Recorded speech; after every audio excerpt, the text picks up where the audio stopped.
जय राधे जय श्रीकृष्ण। কলিকালে কি কি ঘটনা ঘটবে সে সম্পর্কে আমরা আলোচনা করব। কলিযুগের আয়ু 4,32,000 বছর। বর্তমানে কলিযুগ আনুমানিক 5,000 বছর অতিক্রম করেছে। এই হিসেবে বর্তমান সময়টা হলো কলির ভোর। এখনই কলি যুগের যে তাণ্ডবলীলা শুরু হয়েছে তাতে এই পৃথিবীতে ভক্ত মানুষের জীবন ধারণ করা খুবই কঠিন। দিন যত যাবে কলি ততই রুদ্রমূর্তি ধারণ করবে। আজকের ভিডিওতে আমরা জানব কলিযুগের নারী, শূদ্র এবং ব্রাহ্মণরা কেমন হবে, কলিযুগের মানুষের আচার আচরণই বা কেমন হবে, কলিযুগের সৎ মানুষের অবস্থা কেমন হবে, কলিযুগের মানুষের যৌন জীবন কেমন হবে এবং সেই সঙ্গে সঙ্গে কলিযুগের মানুষের সমাজ ব্যবস্থা কেমন হবে। চলুন আমরা জেনে নিই। এই কলিযুগের বিবরণ আমরা সংগ্রহ করেছি ভাগবত পুরাণের 12 স্কন্ধ থেকে এবং সেই সঙ্গে সঙ্গে আছে শিব পুরাণ, কল্কি পুরাণ, বিষ্ণু পুরাণ ও পদ্ম পুরাণের বিভিন্ন তথ্য। কলিযুগের সেই সব ভয়ঙ্কর কথা শ্রবণ করুন। কলিযুগের মানুষ বাহ্যিক আড়ম্বরতা, লোক দেখানো চাকচিক্য ও ভণ্ডামিতে খুবই আনন্দ পাবে। কলিযুগে 5,000 বছর পর গঙ্গা শুকিয়ে বৈকুণ্ঠে ফিরে যাবে। 10,000 বছর পর সমস্ত দেবদেবী মর্ত ছেড়ে নিজ ধামে ফিরে যাবেন। মনুষ্য জাতি সমস্ত ধর্মীয় কাজ বন্ধ করে দেবে। এক সময় অন্ন ও ফলের উৎপাদন বন্ধ হয়ে যাবে। চারিদিকে হিংসা, মারামারি, অনৈতিকতার প্রসার হবে। বেদবিহিত ক্রিয়াসমূহ হ্রাস পাবে। বর্ণ ও আশ্রমের আচার অনুরূপ ক্রিয়া সকল বিলুপ্ত হবে। ধর্মানুরূপ বিবাহ হবে না। কম ধনের অধিকারী মানুষ এ যুগে বেশি গর্ব করবে। কলিযুগের শেষে প্রচণ্ড বৃষ্টিপাত হবে। সমস্ত পৃথিবী জলমগ্ন হয়ে যাবে। কলিযুগে সৎ মানুষের কষ্ট বৃদ্ধি পাবে। মানুষ হবে তপস্যাহীন, শাসক হবে ধন লোভী, ব্রাহ্মণ হবে শাস্ত্র জ্ঞানহীন। ধর্মগ্রন্থের প্রতি মানুষের আকর্ষণ থাকবে না। পুত্র পিতৃহত্যা বা পিতা পুত্র হত্যা করতে কুণ্ঠিত হবে না। ধনহীন পতিকে স্ত্রীরা ত্যাগ করবে আর ধনবান পুরুষেরা সেই স্ত্রীগণের স্বামী হবে। কলিযুগে ধর্মের জন্য ব্যয় না করে কেবল গৃহাদি নির্মাণের অর্থ ব্যয় করবে। মানুষ পরকালের চিন্তা না করে কেবল অর্থ উপার্জনের চিন্তাতে নিরন্তর নিমগ্ন থাকবে। কলিযুগে নারীরা সাধারণত স্বেচ্ছাচারিণী ও বিলাস উপকরণে অতিশয় অনুরাগী হবে এবং পুরুষেরা অন্যায়ভাবে অর্থ উপার্জন করতে অভিলাষী হবে। কলিযুগের মানুষ স্নান না করে ভোজন করবে। কলিকালে স্ত্রী লোকেরা নিতান্তই লোভী হবে, বহু ভোজনশীল হবে। স্ত্রীরা মাথা চুলকাতে চুলকাতে অনায়াসে পতি আজ্ঞা অবহেলা করবে। নিজের দেহ পোষণে ব্যস্ত থাকবে। নিরন্তর কঠোর ও মিথ্যা বাক্য বলবে। কলিকালে 8 থেকে 10 বছরের বালকেরা সহবাসে যুক্ত হবে এবং 5 থেকে 7 বছর বয়সের বালিকারা সন্তান প্রসব করবে। কলিযুগে সুন্দরী স্ত্রী যার থাকবে তার সাথে বন্ধুত্ব হবে। নিজ ভাইয়ের সাথে শত্রুভাব পোষণ করবে। কলিতে দান হবে প্রধান ধর্ম। 10,000 বছর পর থেকে ধার্মিক মানুষ দেখা যাবে না। কলিযুগের মানুষের মধ্যে চুলের বাহার অর্থাৎ চুল কাটার বিভিন্ন কলাকৌশল দেখা যাবে। কলিযুগে চারিত্রিক সৌন্দর্য নয়, দৈহিক সৌন্দর্যই প্রাধান্য পাবে।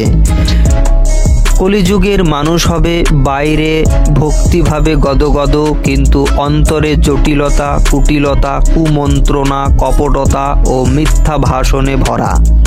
কলিযুগের মানুষ মুখে বলবে এক আর মনে অন্য রকম ভাব। কলিযুগের মানুষের মন প্রতি মুহূর্তে পরিবর্তিত হবে। প্রয়োজন শেষ হলেই সম্পর্ক শেষ হবে।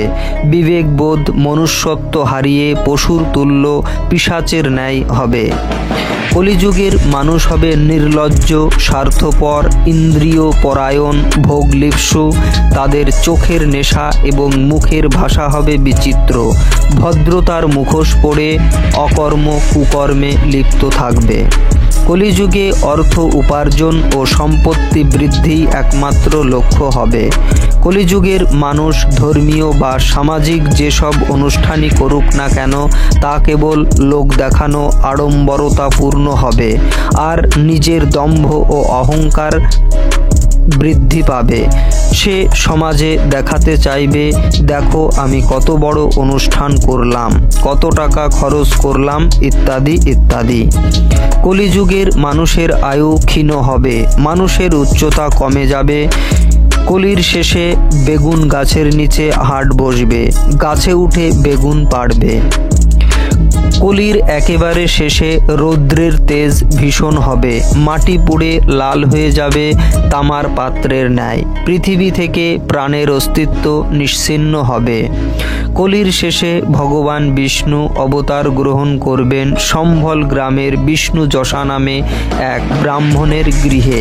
তিনি এক দিব্য দেবদত্ত ঘোড়ায় আরোহণ করে হাতে অস্ত্রে সজ্জিত হয়ে সমস্ত অধর্মী পাষণ্ড অসুর প্রকৃতির মানুষদের তরবারি দিয়ে মস্তক ছেদন করে এই পৃথিবীকে পাপমুক্ত করবেন। মাত্র 3 দিনে সমস্ত অধর্মীদের নাশ করবেন। কলিকালের মানুষ শাস্ত্রের বিধিবিধানকে পরোয়া না করে নিজের মন গড়া বিধিবিধান তৈরি করে সমাজ পরিচালনা করবে। কলিযুগের পাষণ্ড ব্যক্তিরা সনাতন ধর্মের বেদ পুরাণ স্মৃতিশাস্ত্র আদি গ্রন্থকে কাল্পনিক বলে প্রচার করবে এবং এর মান্যতা দেবে না। কলির শেষে গাভী হবে দুগ্ধ শূন্য, গাছ হবে ফল শূন্য, নদী হবে জল শূন্য, মানুষ হবে দয়া মায়া মমতা শূন্য, গাছের শাখা হবে পক্ষী শূন্য, মাঠ হবে ফসল শূন্য। কলিযুগে অধর্ম, উচ্ছৃঙ্খলতা, মদ্যপান, আড়ম্বরতা উৎকৃষ্ট বলে মানা হবে। কলিযুগে সাধু ব্যক্তিদের নির্বোধ, মূর্খ, অজ্ঞ ও চোর বলে অভিহিত করা হবে।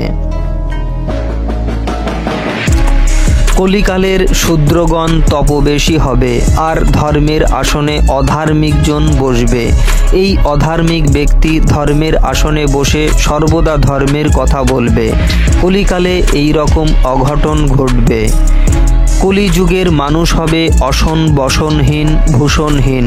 তারা হবে পানাসক্ত ও শয্যাশায়ী। তাদের দেখা যাবে পিশাচের মতো। কলিকালে মানুষ তুচ্ছ জিনিস নিয়ে বিবাহ করবে। সামান্য স্বার্থের জন্য আত্মীয় স্বজন নাশে প্রবৃত্ত হবে। কলিকালে মানুষ বৃদ্ধ পিতামাতা গণের পালন করবে না, সব সময় ভোগ বিলাসে জীবন অতিবাহিত করবে।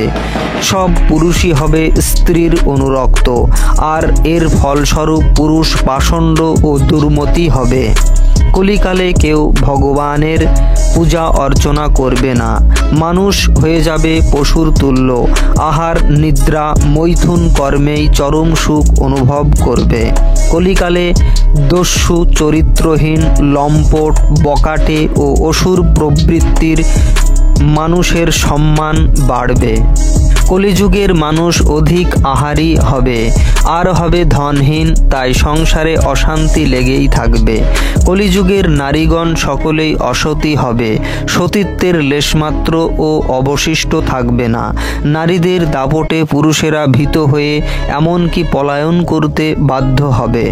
কলিকালের রাজারা অর্থাৎ যারা দেশ পরিচালনা করবে তারা হবে পাষণ্ড।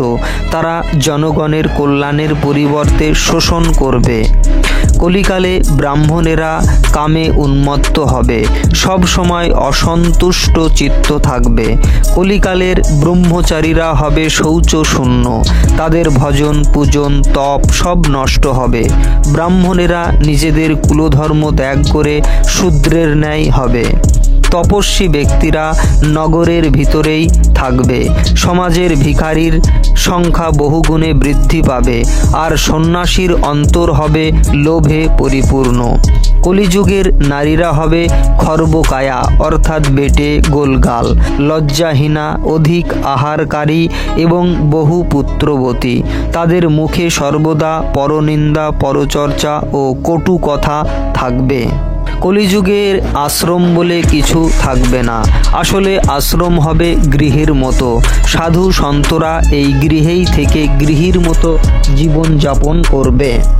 এই কলিযুগে মাতা পিতা হবে স্নেহশূন্য। পুত্র বা মাতা পিতাকে যত্ন করবে না। পুত্রের শ্বশুর বাড়ির লোকেরাই আপন বেশি হবে। পুত্রের শ্রেষ্ঠ বন্ধু হবে তার শালা অর্থাৎ স্ত্রীর দাদা বা ভাই। কলিকালে শূদ্র জাতির খুবই বৃদ্ধি হবে। এরা নির্দয়, লোভী ও দুরাচারী হবে। নিজের স্বার্থ সিদ্ধির জন্য হীন থেকে হীনতর কর্ম করতেও দ্বিধাবোধ করবে না। কলিযুগের বেশিরভাগ মানুষই হবে দুর্ভাগ্যপূর্ণ, অহংকারী এবং কামাসক্ত।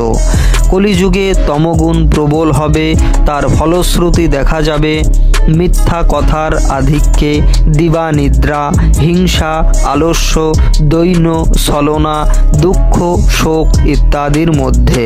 কলিযুগের মানুষের অল্প ভাগ্য হবে, কিন্তু আশা থাকবে আকাশ ছোঁয়া। আর এর পরিণামে সারা জীবন পরিশ্রম ও দুঃখ কষ্ট ভোগ করবে। কলিযুগের মানুষের মধ্যে থেকে সুচিতা, দয়া, মায়া, মমতা, তপস্যা এবং সত্যতা সম্পূর্ণরূপে লুপ্ত হবে। কলিযুগের মানুষের সার হবে অর্থ, ধন সম্পত্তি। সব মানুষ এই ধন সম্পত্তির বশীভূত হবে। কলিতে অধর্ম প্রচণ্ডভাবে বৃদ্ধি পাবে। এই কলিযুগের মানুষের আচার আচরণের কথা শ্রবণ করে ধর্মরাজ যুধিষ্ঠিরের দেহ কেঁপে উঠেছিল। কলিতে দাম্পত্য প্রেমে রুচি থাকবে না। রতিক ক্রিয়ায় যারা পারদর্শী তাদের মধ্যেই সুসম্পর্ক গড়ে উঠবে। ক্রয় বিক্রয় অর্থাৎ কেনাকাটায় প্রচণ্ড হারে প্রবঞ্চনা হবে। ছলনার আশ্রয় করে উদ্দেশ্য সাধন করবে। কলিযুগে তারাই পণ্ডিত বলে কথিত হবে, যারা সভাস্থলে অনেক কথা বলে লোকের মনোরঞ্জন করতে পারবে, তার মধ্যে কোনো ধর্মজ্ঞান থাকুক আর না থাকুক। কলিযুগে যাদের অর্থ ধন সম্পত্তি থাকবে না তারা অসাধু বলে পরিচিত হবে। আর যাদের যাদের ধন সম্পত্তি আছে তারা যদি দস্যু, চরিত্রহীন, ধর্মজ্ঞানহীন ও হয় তাহলেও সে সম্মানিত হবে। কলিযুগে যেসব মানুষ দাম্ভিক ও অহংকারী হবে সেই সমাজের সাধু বলে পরিচিত হবে এবং তার নাম চারিদিকে ছড়িয়ে পড়বে। সমাজের যারা বকাটে লোক, সব কিছুতেই বেশি বোঝে, পাণ্ডিত্য ফলায়, সে হবে সমাজের সত্যবাদী ব্যক্তি, আর সেই সমাজে সুখে থাকবে। কলিযুগের মানুষ হবে দস্যুর মতো, আর যত সব ভণ্ড পামর ব্যক্তি তারা ধর্মের উপদেশ দান করবে। কলিযুগের মনুষ্যের আচার আচরণ সম্পর্কে যে সমস্ত তথ্য পরিবেশন করা হলো সবই বেদ, পুরাণ, স্মৃতিশাস্ত্র থেকে সংগৃহীত। এর মধ্যে বিন্দুমাত্র অতিরঞ্জিত বা মন গড়া কোনো কথাই বলা হয়নি। জয় রাধে, জয় রাধে।